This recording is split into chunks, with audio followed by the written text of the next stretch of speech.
So, what is your name, ma'am? My name is Christy Grant.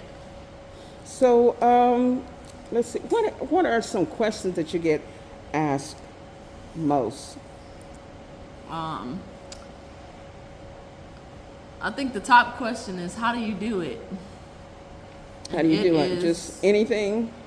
anything as a visually impaired individual. So you read print or braille? Both, but mainly Braille. Okay. I have a Braille display that Bluetooths to my phone, and that's how I read now. But of course, I had Braille in school. Okay. And how about your use of the cane? Since we've been talking about white cane appreciation and white cane awareness. So I grew up like most kids. Cane wasn't my friend. I thought it made you different, but what I can really say now is holding on to people makes you different in more of a negative way than using your cane. When people stare at you when you're different, most of the time they're just curious. And I say if you can look, you can speak. So when I notice people looking at me because I'm not totally blind, I just say hello. Good And I deal. might get, I didn't know you could see me right here. And, we all laugh about it because I'm not going to get offended. I'm not easily offended.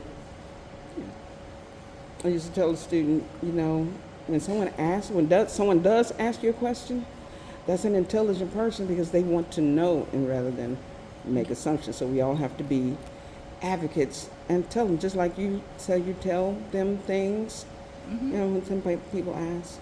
And I also explain to the kids that, like, you take 100 pennies in a dollar, right? And make every penny represent a visually impaired person Right. or a person who is blind. You take 5 of those pennies out, those are the totally blind people in that Yeah. number. Yeah. That's So, right. like, what are some places that you can take your cane? Everywhere. In the car, in the mall, wherever I want to go. One thing I didn't know as a kid is your cane is your protection. So even if you do have some sight, some usable vision, I can see well enough to walk around familiar places without my cane. But if I'm somewhere familiar and I'm in public, my cane lets everyone else know that I do have a visual impairment because there may be a time that I might miss a step or, bump into somebody. It's sighted people that bump into people, so I don't want people to think that that's a blind thing because people run into me all the time that can see. And it can be frustrating, but That's I'll be the one to say, interesting. excuse me, before I just let it bother me. So can you take your cane it's got someone made of graphite, right? And that's the type of metal. So can you take it on a plane? You can take your cane wherever you go.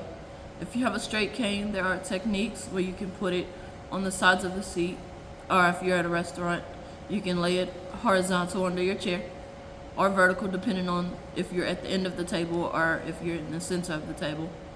If you have a folding cane, I typically, depending on what type of chair or bench I'm sitting on, put it on the side of me or behind me, because if it's on the floor, then I have to find it and touch the dirty floor, and that's nasty. Yeah.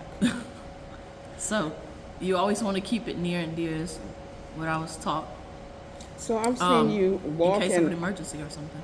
I've seen you walk and almost run places, but why don't you have a dog? Dogs are for individual preference. First of all, you have to be an excellent cane traveler to use a dog. A dog is not an escape from being a cane user. You don't just decide that you don't want to use your cane, so you want to go get a guide dog. Because you need to know how to use your cane first. And then your guide dog is essentially in a supplement. And when I say a supplement, it kind of works in coordination with your cane, and eventually you can kind of leave your cane behind. But from what I've experienced, most guide dog users still have a cane with them at all times. I've only seen one without, I believe. And sometimes you can't take your dog everywhere. It's not always appropriate to take your dog everywhere, but it's appropriate at all times to have your cane. So if you want to go out to eat, or you want to go to a concert, or just anywhere where it's super crowded, and you may not have time to go take your dog to the relieving areas, and you don't want to scoop up their waste and all that, then you leave your dog behind. So then what are you supposed to do? Of course, use your cane.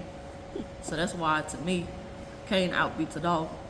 I love to guide dogs. I have a lot of respect for them, but it's not my preference. Not for you, right?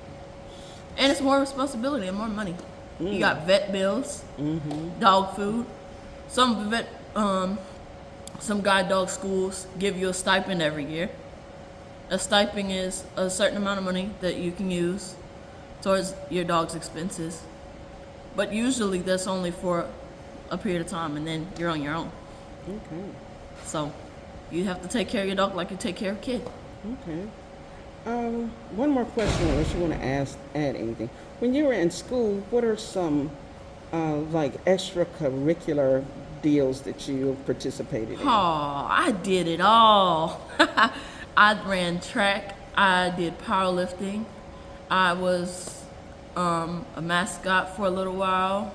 I was in band. I was in choir. I was in drumline.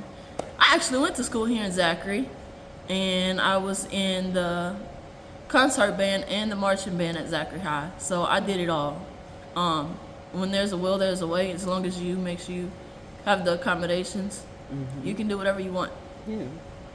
I do everything but drive. I tell my students, you can do just about everything everybody else can do. We just have to find another way. I even had That's them right. saying that. You just find another way, a different way to do it.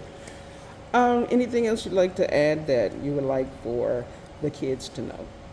I kind of want to go back to the talking about being apprehensive, which means a little bit shy or not wanting to use the cane, having a bad relationship with your cane. I feel like sometimes it's easier said than done to just be like, use your cane, go take your cane. Where's your cane? It's hard coming from people that can see and people that don't live in the shoes of us, as children. I mean, you already have regular things that you go through as a child that make you a little quote unquote stubborn or apprehensive about doing the things that you're supposed to do. But building a relationship with your cane is so important, and I want you to get used to that young. That way you don't have to, cry and go through all the depression moments that I had to face as a teenager. So if you get used to it now, just let it become a natural part of who you are. And when people stare at you or ask you things, especially if you're not totally blind and you do realize it, speak to them. Show yourself friendly. That's how you make friends. And that's how you educate people. And realistically, we're kind of taught this culture now that everyone is your friend. And hey, friend to strangers, people you don't know, but everybody is not your friend. But everybody is not your enemy either. So if somebody's staring at you or pointing at you or whatever, just be willing to tell them what your cane's for, what it represents, and the freedom that it gives you, because you will grow up and you will be a productive citizen in society, and I believe that for you. And your cane is going to be one of the very reasons that you are productive. Something I love to do is travel. If I didn't use my cane, it's a lot of services I couldn't get. There's something called the ADA. ADA is American Disabilities Act. This is something that was put in place to protect you in public so that you have the same rights that everyone else has. So if you go on a plane, you can still make sure you get accommodated and seated. So I get priority boarding. Why? Because I let them know that I have a visual impairment. So they let me board before everybody. I don't have to worry about getting knocked over, pushed over. I've been on cruises. I get the same priority boarding. Somebody's always, there to assist. And some people don't like assistance. Some people prefer to call, Be My Eyes or IRA, which are visual interpretation apps where you can get volunteers or people that are paid to remotely assist you visually. Whatever you find more comfortable. But the point is, your cane unlocks that access that you wouldn't have if you don't use it. So get used to using it sooner. I've even blinged out canes. I've designed canes. I have one that I use only on special occasions because it can get messed up, but it has music notes all over it because I love music. So you can always personalize your cane if that helps you know, make using it easier or embracing it easier. It's not an easy journey. I don't care what anybody says. You could be born like this. You could lose your sight. It's not an easy journey, but what's possible, you can do it, and I believe in you.